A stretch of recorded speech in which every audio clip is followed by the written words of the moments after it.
What's up, everybody? It is once again Thursday, whatever you want to call it, but we are here for you for a live show, Comic Conversation, episode 97. We got a lot of good stuff to talk about, a couple of guests that will be coming on a little bit later on, so we're going to go ahead and chat with them. If you want a description or a list of what we're going to be talking about, there are some things in the description for the video, so you can check it out there, see what we're going to talk about, some movie stuff, some rumors, and talk to Chris and Brant from Last Ember Press and 529 Studios. Just had a really successful Kickstarter. It went to 100% yesterday, so pretty much cool, perfect timing on getting them on the show. So happy to do that. We're going to do some updates here in a second, but I do want to give a couple of shout outs, and I do want to say thank you for being patient. I know we're a couple minutes late here. So we have Jason, you as first, Mr. Unknown Comics Guy, Scotty's here as well, Miss Hustle, TJ Watson, I see Joker M21. I see Miss Hustle again. She gets 2 shout outs because she's Miss Hustle. So cool. So I'm sure other people roll in. When you do, come say hi. If you're watching this later, leave us a comment and we'll say hi back. So that's how that works. All right, let's go ahead and kick it over to Chris. How's it going, man? Going on? I'm doing all right. I am still organizing, still preparing to do my videos from Boston Comic Con, all the stuff I picked up and got signed from Boston Comic Con. I, can say that for the reservations I had, it was a good con. There was a lot of, for me being a little bit nervous that they were going to kind of take it in a direction that I wasn't really happy with, but they did manage to have, a lot of really good comic stuff just in general and vendors and things. I'd like to see it like a little bit more focused on comics than what it has been, but definitely was a good time. I have had a blast. I picked up a lot of stuff, and yeah, I got to go ahead and show that to you guys and everything. It's probably gonna be multiple part videos just because there's a lot to go over, but had a blast. Really for that being the big show for me for the year, it was really, really fun. So definitely happy about that, and just can't wait to show you guys what I got. So, just stay tuned. I have a bunch of stuff coming. All right, cool. Be excited to see all that. Sounds like you got a lot of books. I saw a couple of pictures you put up, just like chilling outside the con and some cosplay stuff. So definitely looks like you had a good time. Yo, it was a blast, man. It really was. I got accomplished more than I thought I would. I got to meet a couple more people than I thought I would get to meet, and Nice. really just had a really, really good time. So, I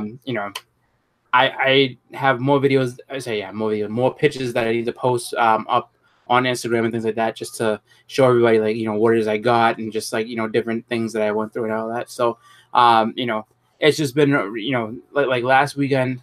Was really, really fun. And, I just, for me personally, it's one of those things where it's like, because it's such a big show and it's, just that whole atmosphere of the con and everything like that, it really makes it, for me, it's just like one of those like really good, like, celebratory times to be a comic fan and everything like that. So, really just had an awesome time. I can't say enough good things about it. So, but awesome. I don't want to take up all the time for introductions. That's what I got. So yeah, don't do your whole video right now.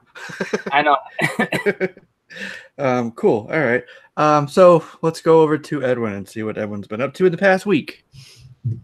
Just pressing as always and getting ready for my second show. But I do got to show you guys something real quick that I haven't finished pressing these, but dude, you wouldn't believe what this guy sent me, man. Like, first of all, I'm going to show you this one real quick. It's like some kind of Jackie Robinson 10 center. Dude, this thing is from the 40s, bro. It's like 40 or 49, I can't remember. God, I'm really scared to press this one. Dude, this thing is just fragile, but dude, I've never seen like fragile, like brittle, or fragile the top the it's detached from the top staple, and the bottom one is attached, but still with old books like this, you still have to handle very, very delicately. Actually, no. Really? No, they're not. But it's not stapled in the most perfect spots either. Yeah. It's really crazy to see something like this, because I've never ever seen anything like that before. But this book right here, this one right here, Snow White and the Seven Dwarfs. Wow. Dude, The Dell? yes, look at how gorgeous it is. This book is from the 40s, y'all, and it looks like it was just bought off the newsstand like last week. That looks like VF, at least. Dude, that thing is stunning. Wow. And like nothing brittle. It's the page quality is strong. It's just an amazing book. I've never seen one of these. So this will be getting posted on my Instagram once I get through pressing it. But other than that, I haven't been doing much stuff for pressing, just getting ready for that. So they sent you a Golden Age book in that condition and want you to press it up higher? I got 3 Golden Age books. Yeah. The other one I'm not going to show. It's some Western book with an autograph. Wow. But no, it was pressed by somebody else, and he thought that I could get it to look a little bit better, so he sent it to me. So we're going to find out. Yeah, really. Okay, here's a weird question. Did you smell it? Yes. Yeah. I always smell the books, man. There you go. Okay. That's why I won't go all digital. I can't smell. You can't smell the digital, right? That Jackie Robinson book is from 1950, so that's pretty cool. Is it 50? Yeah. So it's probably. I thought I opened up. It's 1950 on it, but it's. I bet you it's was actually printed and put out in 49 at some point. Okay. But that's crazy, man. Like to have a book like that, that's a really, really cool book. It says copyright 49. Yeah, so that's what I'm saying. Like so maybe it was like end of the year, like last book of 49, or something like late in 49, and then to be for January of 1950. Yeah. Either way, like I mean, just hearing you talk about like, oh yeah, it's like old and I'd be afraid to press that myself. I think I don't know about this one. Yeah, man. So it looks like there was 6 issues. I looked it up on a database here. It says very little is known about this series other than that it was an adaptation of biographical information about the real life hero. It's bi-monthly, inferred from dates on issues 2 and 3. Okay. So this one doesn't even have a number. That's issue number 1. That's the cover for issue 1. May of 1950 is what it says. Oh, okay. Okay, so yeah, it was Fawcett 50, obviously. Yeah, and then he's telling me this autograph cool. by this. I don't know if there's any Star Trek Voyager fans watching or Gary Ryan. I guess I don't know. I'm not. I like her. Claim. She's a fan favorite. Let's just say. Oh, okay. Yeah. She's I think she's the one that took over for being the resident hottie, I guess, on the show. Yeah, they kicked Kess off and they brought in her. Yeah. I'm not a Star Trek nerd.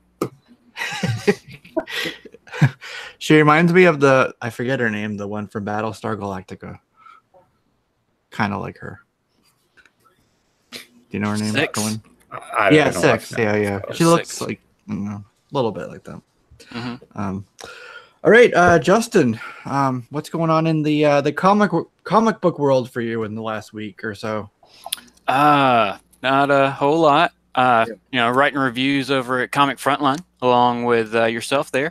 That's our good buddies over there. So that goes up every Friday if everybody wants to check about that. And then, of course, the new comics list over at comicbook.com. Always good stuff going on over there. But as far as videos, just some life stuff happened, and I'll be trying to get some videos up as soon as possible. That's about it. Yeah. Cool. All right, I know we're all looking forward to some more content from Exile State. We all like our Sunday morning comics and weekly hauls and stuff. So whenever you can get that up, we'll definitely be there to watch it. So cool. Appreciate it. Absolutely.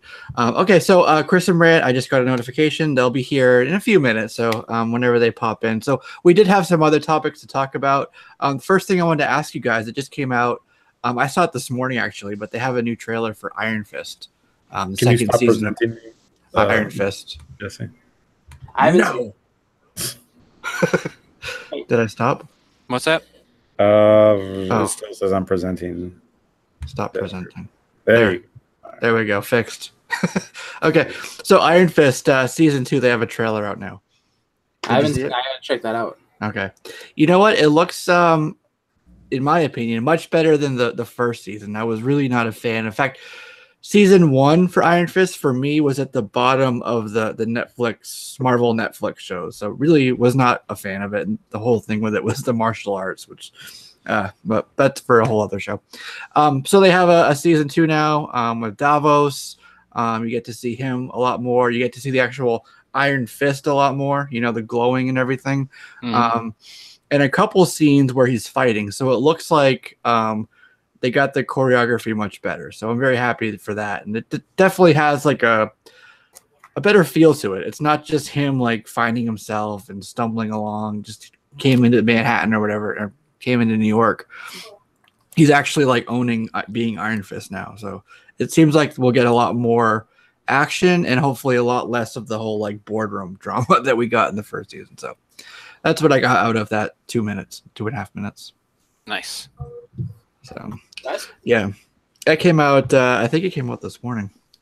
So talking about Netflix, Mark Millar announced his second comic book. We have a Magic Order. The next one is going to be, I believe it's coming out in November, and it's called Prodigy. So that will be, something you can look forward to. I don't have the solicitation for it, but it's looks pretty interesting. I'll give it a chance. I'll check it out. So I don't know if you guys saw that. Prodigy. No, I didn't see the band. I didn't see the solicit for it yet, but I'll definitely check it out. I mean, anything that's coming out of him is probably worth like at least looking into, maybe even just picking up the first issue as just like a spec buy, or to see where their stories go. I mean, it could be something really awesome. He's written a lot of stuff that a lot of us like. Yep. Yeah, Millar has some really good stuff out there, and I think that as far as a writer goes, like he's really versatile. It's cool. He can go with comedy. He can go serious. He can go really violent if he has to. Like he's done a lot of really cool stuff, and I look forward to seeing his visions come to life on Netflix. Oh, that's cool. Yeah. Mark, he did. Was it Empress? He did that also, right? Empress, yeah. That wasn't a bad read. He did. He did Kick Ass. He did Wanted. He did. Was it Reborn? Yep. He did another one called 1985, which is kind of like the Marvel universe, basically like comic universe and real universe kind of like share the same space. I'm trying to think of the other hero he had. It's kind of like a Punisher and Batman like kind of mashup, and he's all in white. I forget his name. I forget the actual name of the book. I think my favorite of his was the what did it come out last year? Maybe Starlight out of Image. I didn't see that. Dude, that was, I mean, you can get it in trade. It was just a really cool story. I liked it. Just, it was only 5 or 6 issues. Yeah. But about basically like, all right, kind of think about it like this. Adam Strange comes back to Earth, can't go back to space. Nobody believes his stories. And then when he's old, he has to go back into space. Interesting. Right? Yeah. But it's not Adam Strange. But there you go. Yeah. It's all but the name, right? Mm-hmm. So this Prodigy, not the band from the 90s, as they're saying, like the industrial goth rock band. This is about the guy you can see on the screen. He's the world's smartest man. He's running a business and he's bored with it. So he works for the government and he's like a scientist. He's a really smart musician, Olympic level athlete. And here's the big part. He's an expert in the occult. So he goes around like looking at mysteries from the world and just kind of like having adventures and like solving mysteries, occult leaning mysteries. So that's basically the overall synopsis for it. And he's working with Raphael Albuquerque. Oh, nice. So yeah, good art. Good art. So that's that book. All right. Yeah, like I said, worth picking up. Yeah. Checking out. For sure. Another thing that might be interesting to check out is whatever John Byrne's going to be doing. Marvel reached out to John Byrne. He hasn't worked for them in a good 18, almost 20 years. I think it was 2000. So there was a panel, Chris, at Fan Expo. Yeah. And he said it's part of his Uncanny. That what they want him to do is part of his Uncanny run. It would be called X-Men Else When. So sounds as a writer or artist? As a writer. Well, this is Byrne is draw. I'm looking at Newsarama right now. I want to give credit to them. He's brought over 20 pages of X-Men Else When, classifying as a fun side project he doesn't intend to publish. But then he got a call from CB Cebulski saying that that he loved it, he wanted to talk about it, and he wanted to maybe think about putting it out. So there's some bunch of back and forth between Cebulski and Byrne about putting out this X-Men side piece that Byrne's been working on. So interesting, very interesting. Sounds like he finally came back to the convention scene, and now he's getting that taste back. You know what I mean? He's he misses it. Yeah, exactly.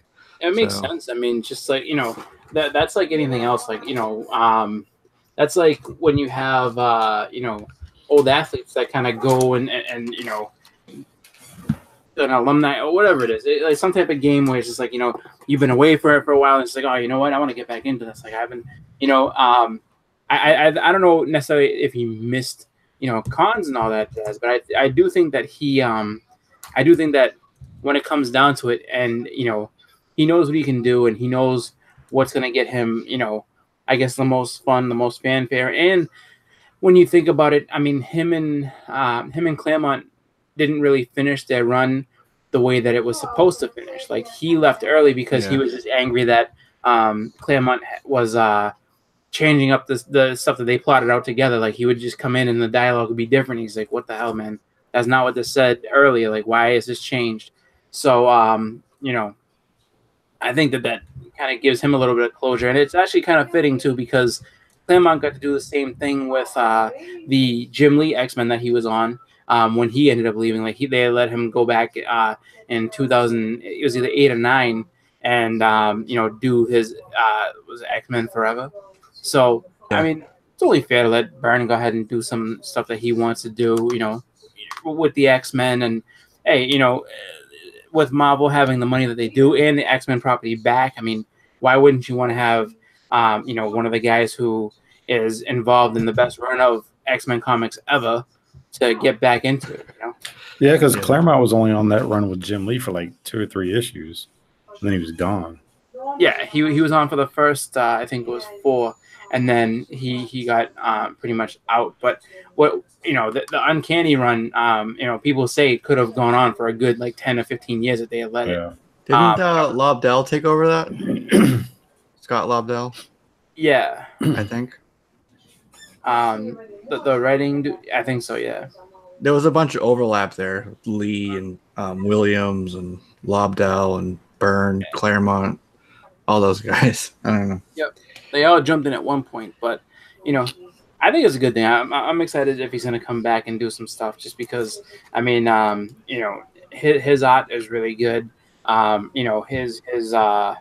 His writing, we'll see, because I mean, he's pretty much double threat in that category. He can draw it and he can write it. So it's up to him as to what he wants to do. But that's definitely exciting to hear that he's on his way back to Marvel and wanting to work with them again. So yeah, well, it's good, but the guys who are popular for drawing, they're not coming back for drawing; they're coming back to write.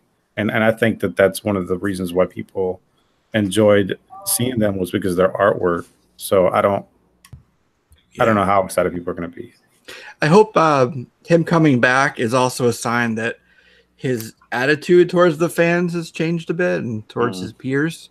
There was a lot of issues, and that was kind of one of the reasons he stepped away, was he had this huge clash with, I think it was Claremont actually. Right. And then he just kind of stepped away, and just every time he's interacted with fans, there's been a lot of people who've come away with that, with some negative stories to tell or not so positive things to say. So I hope that he's kind of, and even if he is, I try to, like, when I read a book or review a book, separate that from the person who did it and review it based on the book's merits versus, you know what I mean? So even if he's like an a-hole, this Else When might actually be a pretty good story. So, I'm going to give it a chance. Yeah. I don't know if that makes sense what I just said, but. So, okay. Yeah. Okay, so we did that. Next year is the 80th anniversary for Batman. So DC announced that they're doing a whole year-long celebration all throughout the year. All this stuff. It was big talk. That's why they've been pushing for all these other Batman type films to be coming out. Birds of Prey. We're talking about Batwoman. We're talking about The Batman, the 2 Joker movies. All this stuff is supposed to be because it's right around the 80th for Batman. So there's gonna be a lot of stuff coming out. Batman centric, and Batman Day is coming up actually. I think next month, right? Yeah, it's September, isn't it? Yeah. So we're gonna be getting Detective 1000 coming Not up. too far away. Yeah. I was better than that Action 1000. I That was garbage in my opinion. Yeah, but I mean, think about it though. It's gonna be the same thing. Think so? Yeah. Yeah, it's gonna be a celebration issue. It's not gonna be. Yeah. It's not gonna be like a milestone in a story or something crazy like that. It's gonna be the same thing. Everybody come back and draw a few pages of Batman. Mm-hmm. But the way Jesse says that they're gonna basically celebrate it all year long. They didn't really give Superman that kind of attention, in my opinion. Yeah, They I bet just they kinda could give him, like, mirror this- Action 1000 and do like decades for the different covers for Batman. They could easily do that, Mm-hmm. Yeah, because I mean, Superman, in terms of all that, like, I mean, what really can you do with him other than, I mean, you're not gonna have a celebration for Superman. He's always there. He's not, you know what I mean? Yeah. He's not going nowhere. You know what I mean? But the way I see it, I think that I agree with Justin, where it's going to be a cash grab type deal, where it's just like, get all these people in, get every cover artist we possibly can. Someone draw something, and a million covers, and then special edition, and this and that. I'm not angry about it. I think that it's just the way that comics go now. When you have these big milestone issues, that they're going to do that. Like it's a given. Yeah. And I think that you just have to figure out whether it's worth it for you or not. Batman's the character that's pulling in 80, 90, 100,000, copies in sales, per issue. So of course they're going to push the characters that are making the most amount of money. It just kind of makes good business sense. Oh yeah. Mm-hmm. So we'll have to see what more is involved in that, but yeah. I mean, I'm sure they'll let us know, what the celebration is going to entail. I mean, what would be awesome is if they did, have really good stories leading up to 1000, and then your payoff issue is, hey, issue 1000, big payoff. Right? Yeah, that's what I want. Right, that's how it should be. Yeah, like a big event where like the client. I guess that's kind of what they tried to do with the Red Goblin, right? Yep, they dragged it out. But Marvel did a good job with that. I mean, you know what they did that was really smart? They kept teasing like the reveal of the Red Goblin, and they'd be like, oh nope, next issue you got to buy that now too, and then be like, oh nope, next issue. Yep. So instead of like having the whole thing where everybody bought 800, everybody bought 795 all the way to 801. So just because of the way they marketed it, so it's kind of frustrating on our end, but it was a good strategy for them. I mean, it was just like how many different cameos? Nope, that's not really him. That's not really a cameo. Right. Yeah. It's almost exactly. Is this his first appearance? Yep. We were talking about that for a few weeks. Like, what's going on here? Just revealed the damn character already. Well, but that's when they ratcheted up, and like Amazing Spider-Man was coming out every other week. Yeah, that's right. Yeah, they were hitting us with it hard. They're back to it. We can't lose. We can't lose steam. We got to keep them buying. Mm-hmm. I guess something to be said for that. Dan Slott ended his run on a high note there. I guess you could say, right? So that's pretty good. Chris, hey, it's Dark Avenger C86. What's up, man? You have 2 Chris's on your show now. The show got double awesome. That's right. Yeah. And you're Double both the way cream, double north. the fun. Yeah. Northern Chris's. Yeah. We have Red Sox Yankees. I don't follow.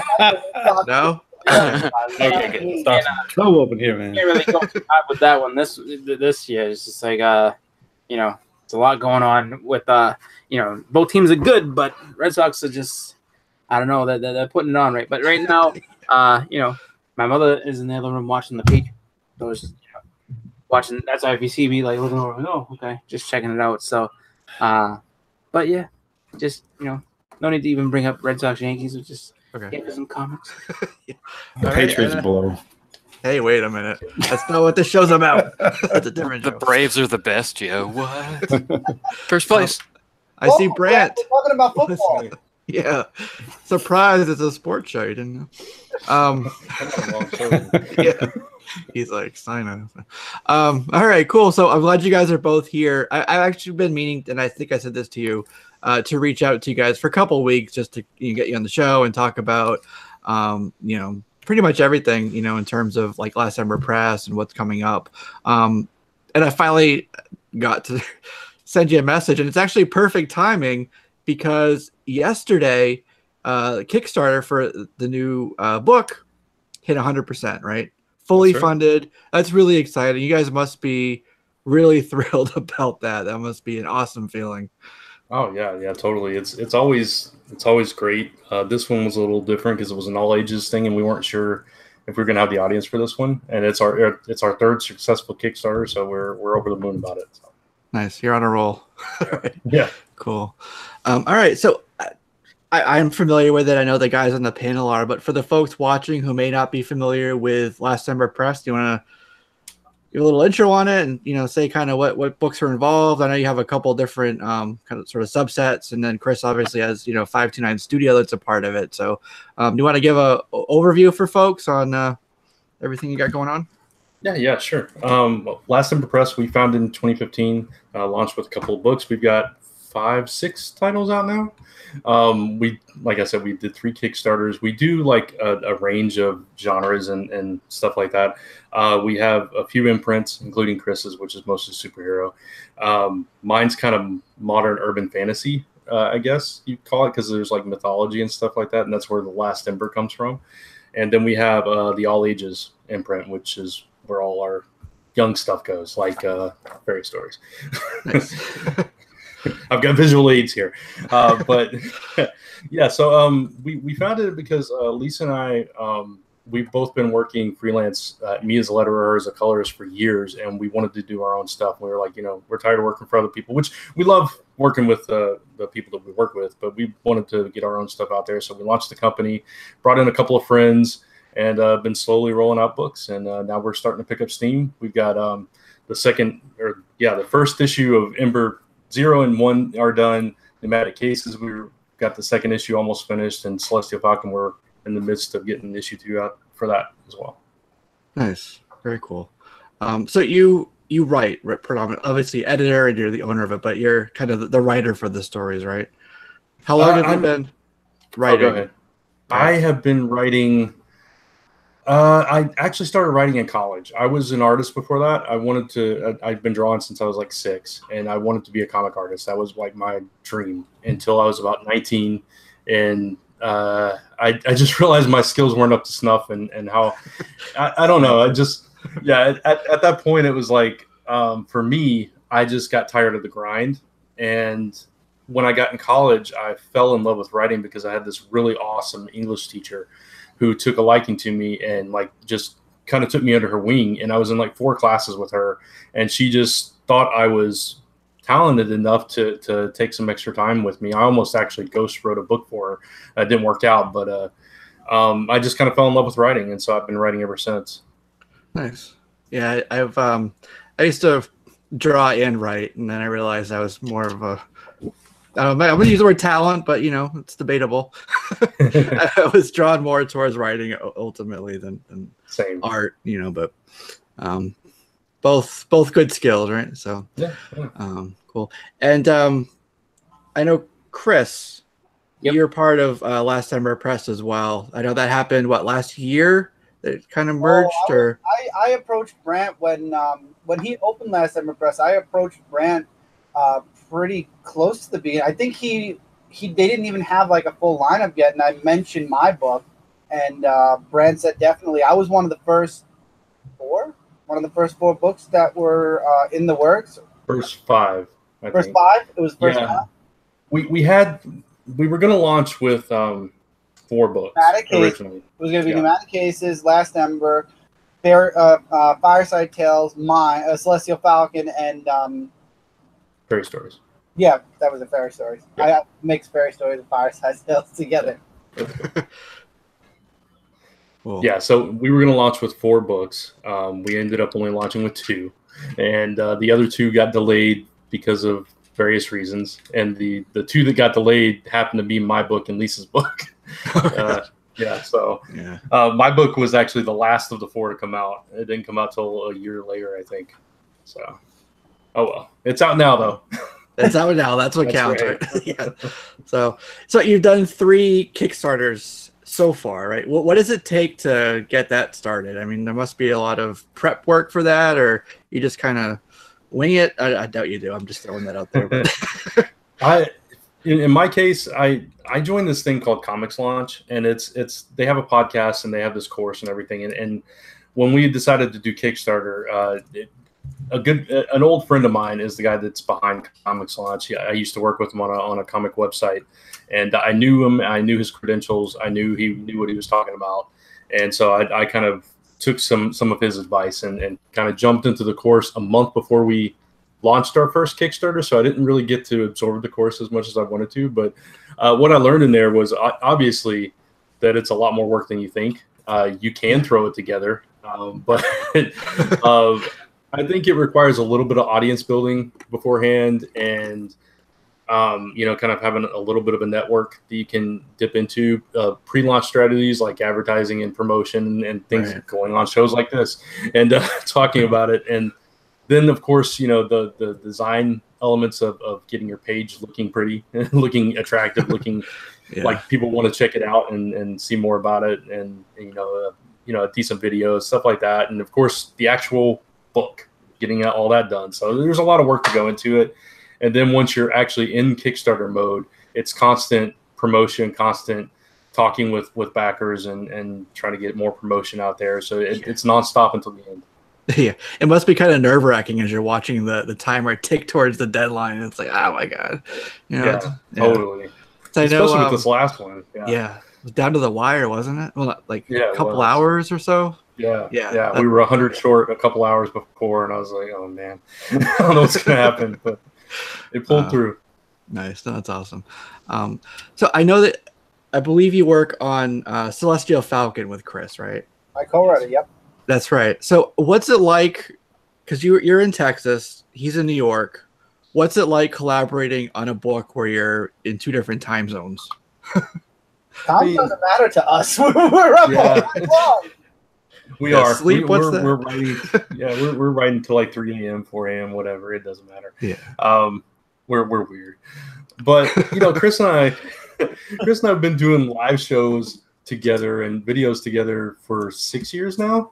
Right, Chris? 6, 7 years, something like that. So we know each other like so well, and we've worked this way, for this whole time. So when it comes to writing, it's like we podcast together, we do videos together. It's just getting on Skype and talking. So it's exactly. The only thing we learned is we don't like waking up at 8 in the morning to do a morning stream. So that one morning stream we did, one and done. That is Never it. Again. Never doing that again.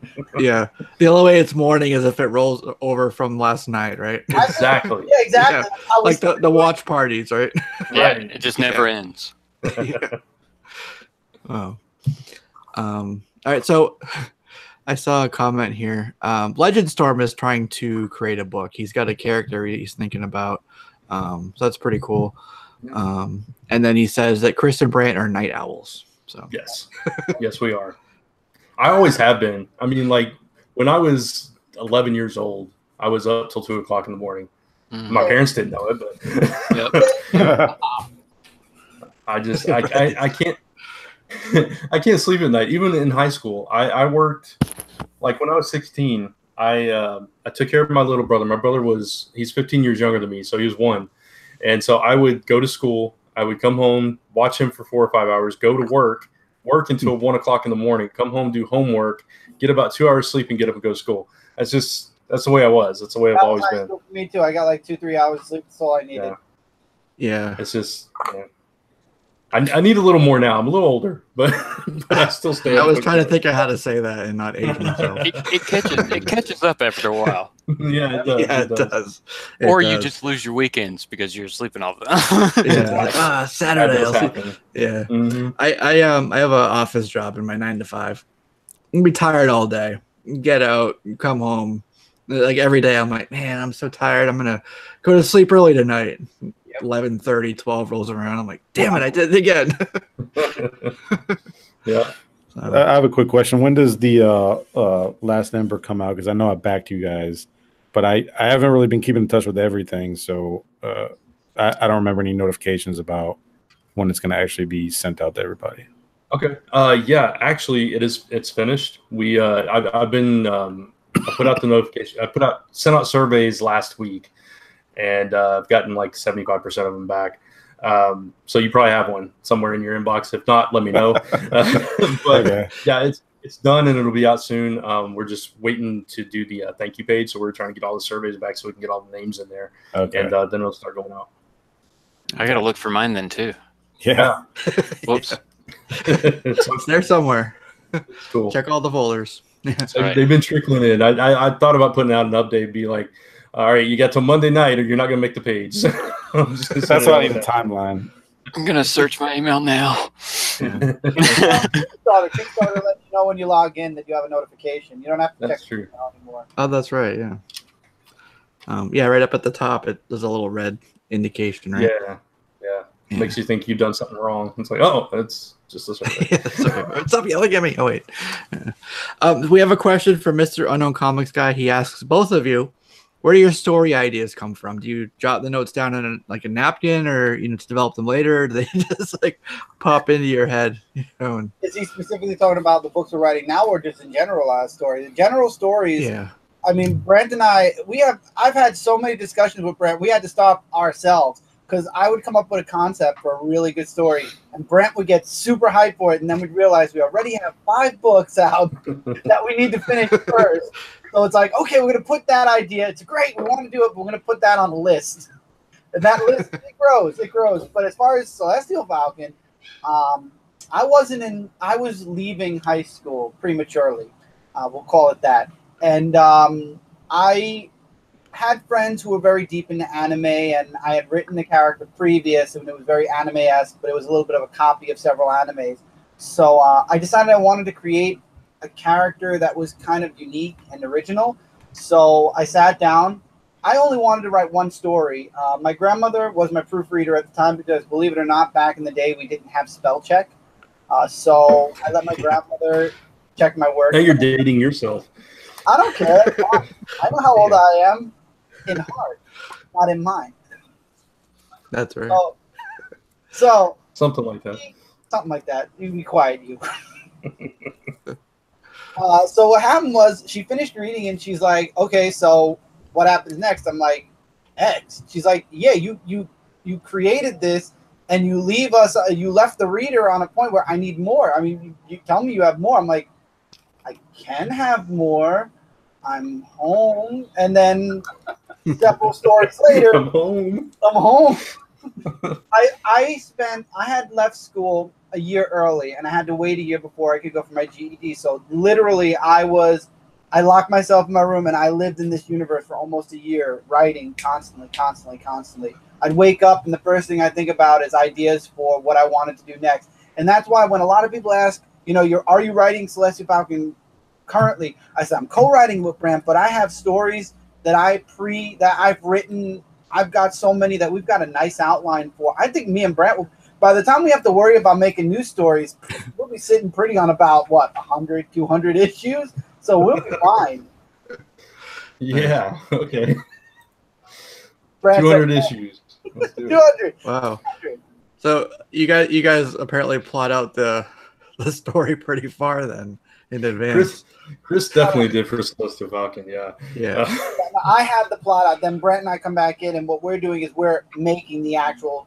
I have what I like to consider right now. It's my version, my solo version is the guidelines. What Brant and I write are the actual story. So what you're reading in the comic is the actual universe. What I wrote years ago when I was 15, that's kind of, if you want to talk about like DC Comics, what I wrote was like Earth 0 or Earth 1, and what we're writing is Earth Prime. So what's happening in the comic is the actual universe. What I wrote was like something that you'd read back in the 1940s or 50s, that Crisis on Infinite Earths erased and we're starting it over again. Nice. So, okay. So, constant relaunches. There you go. There constant it is. relaunches, yeah. No constant relaunch. One, Okay. it's what you're seeing now. We will never, unless it's like all of us saying it, there's no way we're relaunching 529U ever. So you don't have to worry about a Crisis on Infinite Earths. Don't say ever. You never know what's I going to said happen. possible. I said, don't quote me. I said, as far as this moment in time, there's no crisis. You're talking about, we're relaunching next year, just like Marvel. All new, all different 529. There you go. There you go. Exactly. Put the neck collars in and the chin guards for the people that wear masks. We'll be fine. We're going to go back to the 90s. We're going to do pockets and pouches and shoulder pads. That's it. Yeah, and you got to have the blades head everywhere. sleeve where just the hair is out, on the top, of but not the course. back. Oh man. Yeah. The I gun's love so heavy that no man could possibly ever carry it. Ever. I'm not It has to saying be anything, but there is Blades in one random character- places. I'm not saying anything, but there is one character that actually does wear a mask and doesn't have. Okay, well, Well, I mean, sometimes your hair is just so pretty you don't want to hide it. There you go. in that Yeah. true. In that case, for the character, it is true. I have You that have problem. to look good while you're fighting, Someone might be taking pictures. Peter Hey, Parker might be that's taking right. pictures. In this day and age, you're getting your picture taken. So Exactly. So cool. So you guys have questions for them, or I'll just keep going? we got a question from Scotty in the chat. Okay. It says, question for you folks. For folks who don't know, you guys, what are your favorite cartoons growing up? Can we see influences in your books? My favorite cartoons growing up were definitely G.I. Joe, Transformers, Yes. He-Man, stuff like that. Those Yep. are my, yeah. And Looney Tunes, Go ahead. you make Looney Tunes for me, and that's basically the same. that's basically the same, Looney Tunes. Oh, No, with what you have. okay. You were confusing me. I was like, how in the world is Looney Tunes like G.I. Joe and Transformers? I was really confused there for a minute. Sorry. So it's over one day. You never know. They were Yeah. just a precursor. It was a way to get there, I guess. I guess. Influences in my book from those? Probably not. I'm trying to think of parallels between G.I. Joe and Last Ember, and it's not coming to me. But I'm sure it can be seen in some of my work somewhere down the line. Yeah, might be in there somewhere. What are you guys reading right now? In terms, like, I watch your show, so I know like what you're reading for, like top fives or whatever. But what are some of your favorite comics that you're reading? I would love to say Superman.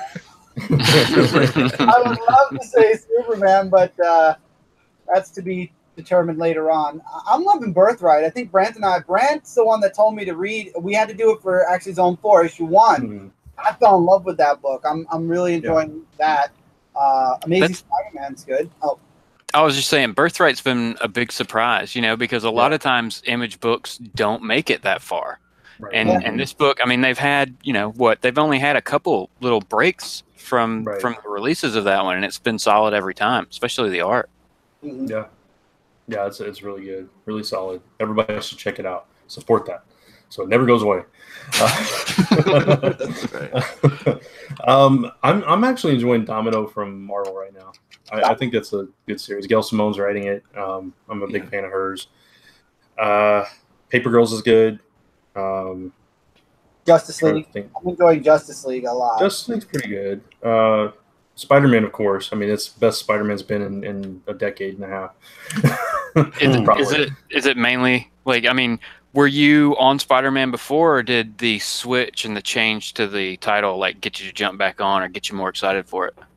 I'm a big Spider-Man fan. Oh, sorry, Chris. Go ahead. I was saying me and you both were on it with Slot. We stuck through it. Yeah, I stuck through the whole thing. I fell off a little bit during JMS, and I fell off a little bit when they were changing writers constantly. But other than that, I pretty much stay with Spider-Man. I'm just loyal to the character. I mean, gotcha. See my background. I understand. I think we're all that way. I think we've all got that one character, that one title, that one team, something that no matter who's writing it, how bad it could possibly be, we still got to pick it up. We still got to check it out. Yeah, exactly. And I gotta agree with you, Miss Hustle. Tiny Toons, absolutely, because Looney Tunes were before my time, but Tiny Toons were during my time. I love Tiny Toons as well. Animaniacs. Animaniacs, hell yeah. Because they're zany to the max. Muppet Babies. All the Futurama. I've watched Futurama more times than I think any cartoon series that's ever been out for adults. Is that one of the ones that's getting a movie? They had more straight-to-DVD movies. I don't think they're making a movie for Futurama. There was something with one of them that's kind of like put it in a bucket with Simpsons and Family Guy and stuff. One of those is getting a movie, and then Simpsons is getting a second movie. I want to say it was Futurama. Futurama's had 4, and then Comedy Central took it and destroyed the series. So I don't know. Yeah, I was surprised when they said they were canceling that. When Futurama got canceled? Yeah.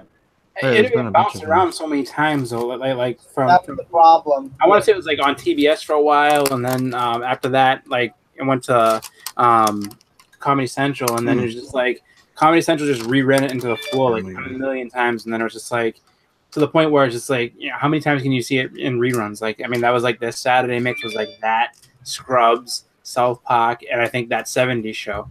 It's like, and you watch that whole marathon for 24 hours basically until they're like, and coming up next we have stand up.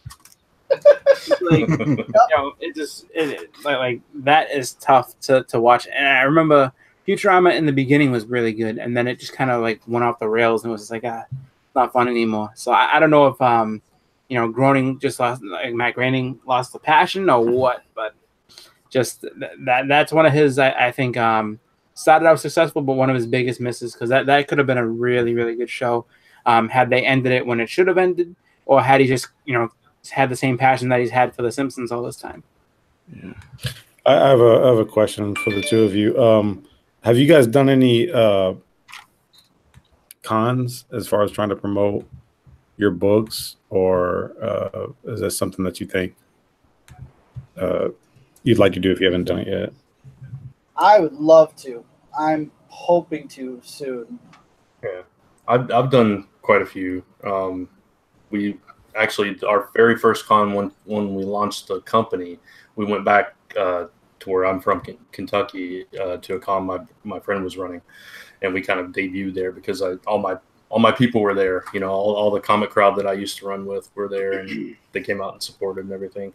But we've done a few in this area, and I'm in Texas now, so we've done like stuff in San Antonio and Houston and Austin, and I haven't done Dallas yet, but and a bunch of smaller places around here in Louisiana. We've done a few there.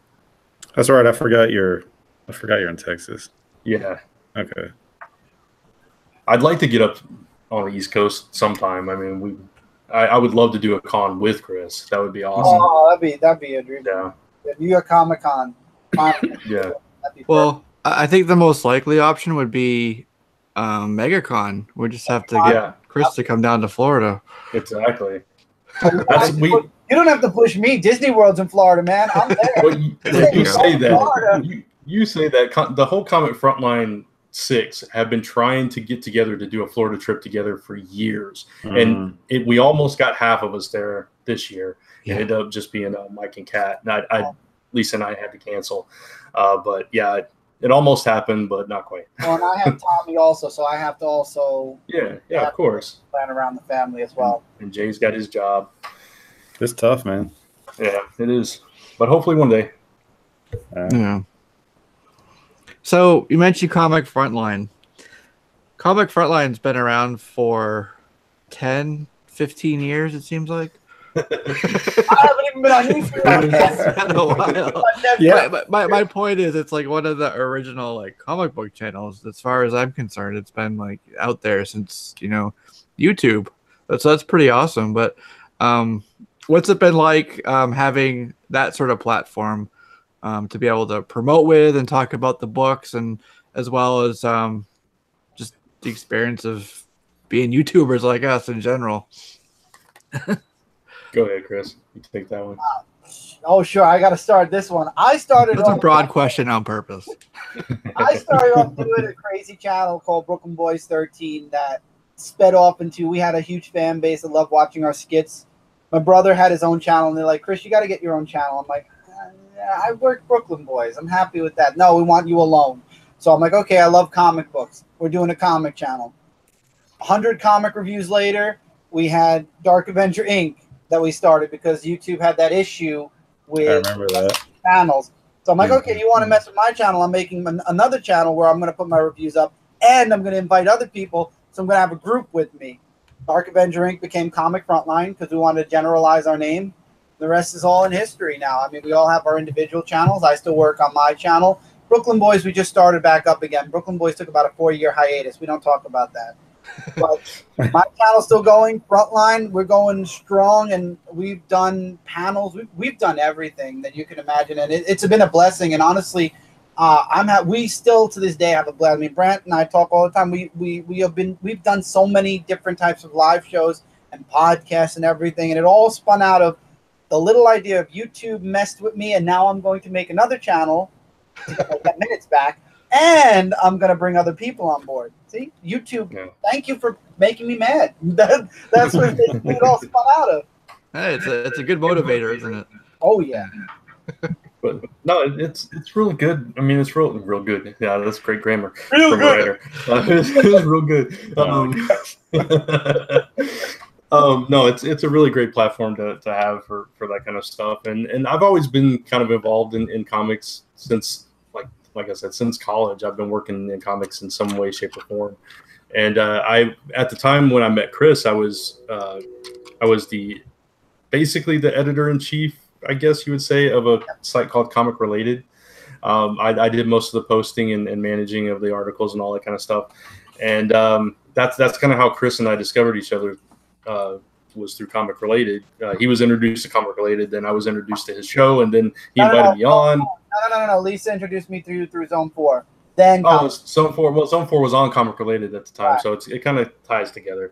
Either way, so yeah, it was kind of wild coming on to that show because I was new to YouTube at the time, and I wasn't really ingrained in that whole culture. And Chris is like, "No, it'll be fine. It'll be fine." I'm like, I don't know, man. I don't know. I've never been on live video and stuff like that. Show every week. Yeah, I know, right? So, yeah, now you can't shut me up. I mean, I'm talking too much right now. Nobody wants to shut you up. Keep talking. But no, it's great because we have so many supportive people that like just come check out our stuff and encourage us and support it. And, a lot of our backers for our Kickstarters came from that community. And, it's something that we feel like we give and they give back. You know what I'm saying? So it's a really great community to be part of. YouTube has always been my platform for just, first of all, growing up as a child, you'd never believe this. I was completely opposite when I was a kid. I was always the quiet one. If you were to take a time machine and go back in time and see me in school, I was the one person. You'd think I'm the one that's always talking, always rallying people, and right in the middle of the fun. I was the quietest one in the back of the room. You didn't even know. People thought I spoke a different language. They put me in ESL at first. I'm not until they found out I spoke English. I just didn't talk. And, YouTube's just been a wonderful platform for me to just get out there, release stress. Because at the time when I started YouTube, I was working, and work was very stressful. So it was a way for me to release stress, entertain people, meet people. And when it came to my channel, no one in my neighborhood talks comics. No one in my neighborhood likes comics. I had a comic shop, and it went out before I even started my own YouTube channel for comics. And it's been a blessing because I met so many people that loved comics, that liked talking comics. And I was like, this is where I should have had my channel. I should have listened to everybody who wanted me to have my own channel 4 years before I made my own channel. Right. Yeah, I wish I had started earlier than I did. It's fun. Yeah. I think we all do. How old was everybody when they started YouTube? I think I would be the youngest that started YouTube, possibly. I was older than you. We'll just leave it at that. We're older than we wanted to be. That's right. There you go. I was 19 when I started on YouTube. I remember Yeah, that you're older than me. perfectly. Yeah. I was 49. Man, I started mine what 2.5 or maybe even 3 years ago. So I was. Don't say it, Chris. Don't- I was in my 30s. I should have honestly had I known that this even existed. Back when I was still in college and everything, which was not that long ago because I finished up and got my 4-year degree, and back in 2013. But there was, guys I used to talk to at school about comics all the time. Had I known that, hey man, we got webcams, we could just go. I could have had the whole campus watch me plus so many more people. So definitely missed the boat and an opportunity there. But you live and learn. I'm glad I got to the community when I did, and I've been having a blast ever since. So can't regret it too much and be like, I wish I had done it this, just because. At the time when you join, especially if you have fun with it and everything, there's no bad time. You know what I mean? You can't worry about what you missed. Just enjoy what you have while you're here. Exactly. The present is important. Yep. There's no time like the present, right? Yep. That's right. So we have a couple questions and a couple comments for you guys. Stay Puff says, I can't watch Frontline on Tuesday because I get up early in the morning, but he makes sure to watch it on the rewind. So Absolutely. Thank you, Yeah, Steve. That's cool. And then Scotty said he has 2 questions here. So the first part of it is, what's it like getting paid to make your own comics? And then the second part is, what was a job that you had, I guess, before this that you hated? Tech support. Oh Tech boy, support. do you really Tech want to know support. my first job? Not Brant, necessarily your first, but just one that you had that you hated. I only had one job in my life. Oh, okay. I worked it for 10 years, so it's my only job. Yeah. And so you do this full time now, yeah. Is it a good one at least? It was Chris's job? very rewarding. It was very rewarding. It wasn't the job; it was the people I was working with. Yeah. At the end, it was time for Chris to go. We'll just put it like that. I was a teacher's assistant in a daycare, and I had one. Teaching was honestly my passion for a long time. I loved the kids. A lot of the parents were crazy, but I liked a lot of the parents also. But towards the end, like Brant said, we had staff change. I don't want to get myself in the hot water. I loved my co-workers. My co-workers were the best. But we had a staff change in the higher ups. And the problems that came from that change are what led me to say, you know what? I don't want to do this anymore. I'm done. Yeah. That happens. Well, Yeah, it usually works out like that. And also, men in the teaching field are kind of frowned upon. So it did cause issues for myself. My brother's a teacher. So it's a hard field for men to be in, that's for sure. hey man, now you teach people about comics, so Exactly. So There I'm you sort of yeah. So Scotty says, I can't believe these people are becoming millionaires off of YouTube. I don't know about you guys, but I don't need that kind of AdSense money. Negative, Nancy. That's right. I'm in the hole each week from this. No. That's I think we're all in the same boat, so it's all. Say, who's making millions off? Because if that's the case, I've been missing some checks. Oh, they must have the wrong address, Chris. You got to update that. They must. Yeah, you put in the wrong routing number. My That's other what you house, did. my other, little lavish home that I go to. But yeah, That's right. But I'll give you my address, you two people, so I can have my millions back. Because Oh man. Brent, what about your first job? We didn't hear your job. My first job? Or the job, your worst job. Yeah, my worst job was tech support. I worked tech support for Lexmark. And Printer support. Oh, Yes. Paper Or so. jams. I mean, it's no joke when you hear the tech support joke about did you turn it off and turn it back on? That's no joke. That's the first thing we ask people. Oh yeah. Yeah. Oh, is it plugged in? No. yeah, There's your problem. exactly. Was And it? after you've gone through everything, it's like, you know what? Here's what you're gonna do. I want you to pick it up. First of all, go to the window, pick it up, and just launch it because that thing's broken. Was it generic like like just like end user support, like not a company, but just anybody who bought one? Yeah, it was just general consumers. Oh man. Yeah, I once stayed on the line for 30 minutes with an older lady who kept leaving just to walk away. Says, "I'll be right back," and just leaves. And after all that, it's like, oh, I didn't have it plugged in. Mm-hmm. That Oh, really gosh. Oh. Yep. This reminds me of you remember the Office Space where they all take the printer at the end and baseball bats and just go to town on it. Yeah, that's what I wanted to do. Yeah. Do any of those stories or experiences find their way into your books or the stories when you're writing? Probably. When I used to draw and write my own comics when I was still wanting to be an artist and stuff, I'd put all kinds of stuff in there from just hanging out with my friends and jobs and things like that. Nothing recent because it's not quite as traumatic now. Yeah, something might seep in here and there. Yeah. I definitely have characters that will pop in and out from coworkers, and actually, ironically, my best friend, who's in my best friend from my childhood, who's in the book, Richie, his sister is the one that got me the teaching job, so it's already connected in a way.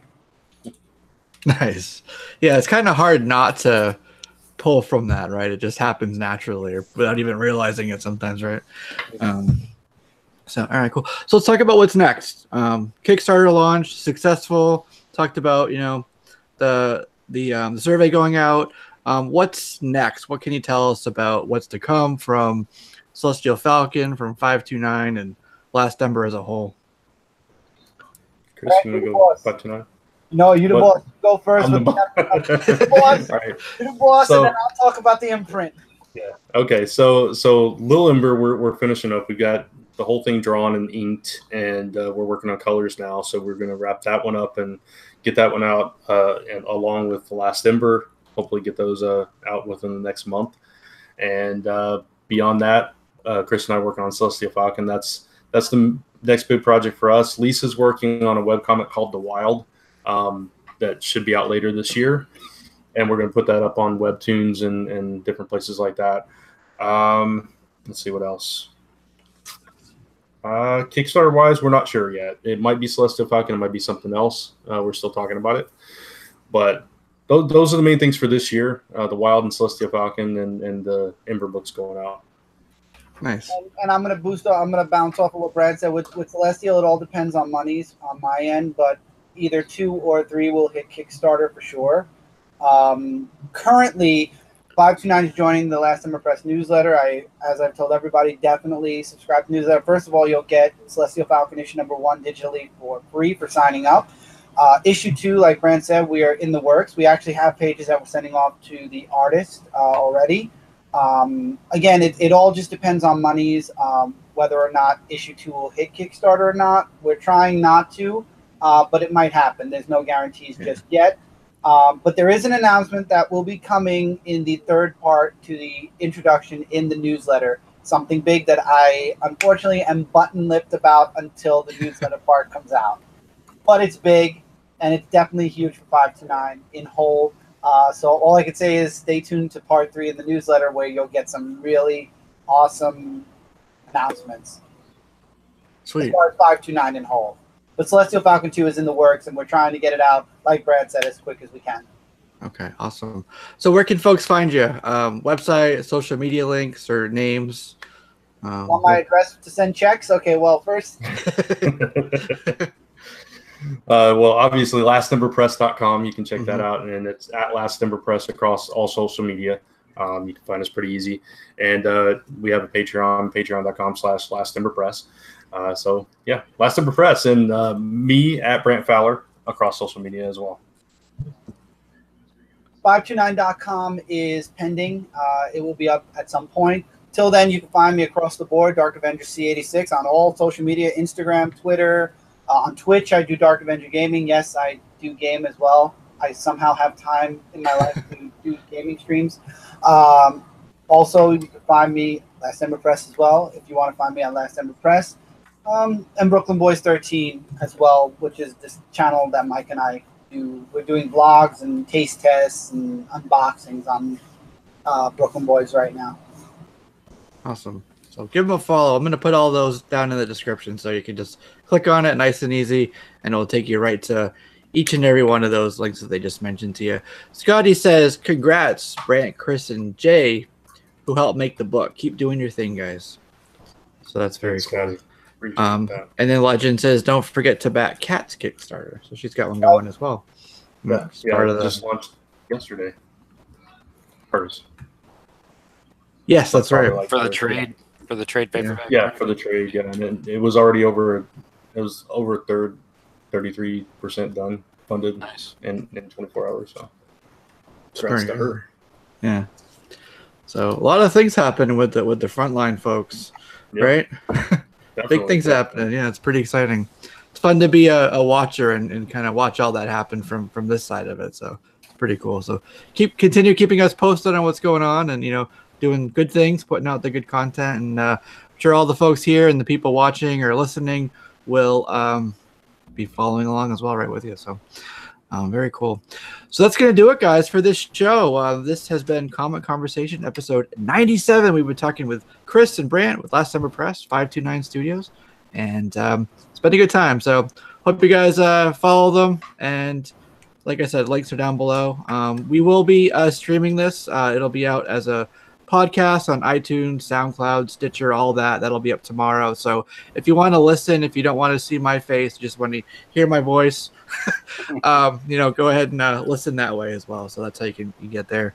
So there is that. Legend says Cat's at 50%, 56%. Oh, wow. Oh, it's going up. So yeah. And everybody, I threw the link to the the newsletter sign up for Last Summer Press in the chat there. So go ahead and jump on that, and you get a free digital copy.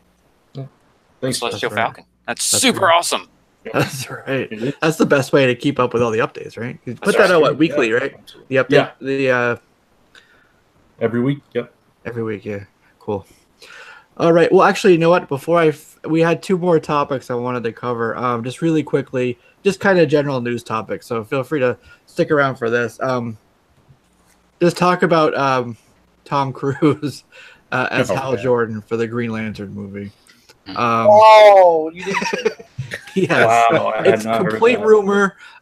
There's been they were courting him like a while back, but this came out again recently. He would be Hal Jordan. The reason they're negotiating is because of the script, allegedly, that they have written is that at the end, Hal Jordan is supposed to die, and Tom Cruise said, "Nope, I'm a Scientology god. I am not going to die." At least you said it first. Yeah. So, but this all came from one particular blogging site and kind of went out from there. So, complete rumor. Just massive grain of salt with that. So, I just thought that was something funny to share, and I had it on the list. So, if anybody was looking for that particular thing, I just wanted to make sure I mentioned it. After credit scene for Deadpool 3. Yeah, he erased that, didn't he? So, so that didn't happen anymore. Yeah, and then Ewan McGregor says that he's probably not going to do an Obi-Wan movie, but I think that's just I don't know. A lot of evidence says that there's going to be an Obi-Wan movie. In fact, I heard it was in pre-production already. What? So he may just be saying no until the official release comes out because he doesn't want to be the Tom Holland of the Star Wars universe and leak everything. Yep. So I think they got to see how episode 9 goes first before they start. Yeah. And all that. They can do that. It's extended universe. They absolutely can do it. Yeah. There's gonna be a Star Wars movie every single year. That's they know there's money behind it. They're gonna do it. Doesn't matter, good, bad, ugly. People are gonna go see it. But that's right. Do you need an Obi-Wan movie? I mean, weren't the prequels an Obi-Wan movie? Well, that's like one of the few things that fans are actually calling for. Okay. He's like, whatever. Yeah. You guys go enjoy your movie. I mean, I love Star Wars, but man. Yeah. But how long do they? So they've got like a 20-year period, basically, of Obi-Wan's life that we don't know about. Yeah. So that would have to be the movie. Yeah. Right. So. And this is Ewan McGregor, who's the same character. He's aged since whatever 1999 or whatever that was. So Right. you know, it's not going to was the be last one. it's not going to be like Han Solo where it was him as a young guy. It's just Yeah. Ewan McGregor. I don't know how they're going to do it, but there is another leak for we mentioned episode 9, Knights of Ren. They might explain a little bit more about that. So that might be interesting to learn more about the Knights of Ren, Kylo Ren's little like people. hopefully that wasn't them that just got smoked in you know, The Last Jedi. It was just like, oh, these guys just showed up and Killed off his own people. already gone. All right. Yeah. Well, good to see the next one. Thanks for showing up, but That's right. Yeah. So, okay. Well, I just wanted to mention those couple things just in case anybody wanted to hear about those. I put them in the description. So, didn't want to make myself out to be a liar. But, anyways, that'll do it, guys, for episode 97. Thanks for joining us. Thank you to our guests. Thanks to people in the chat, to our panel, everybody. I'm just rambling now, so I'm just going to go ahead and sign off. Have a good day, everybody. Thanks for having us. Thank you. Yes, honor. Yeah, thanks for coming on, guys. Great conversation.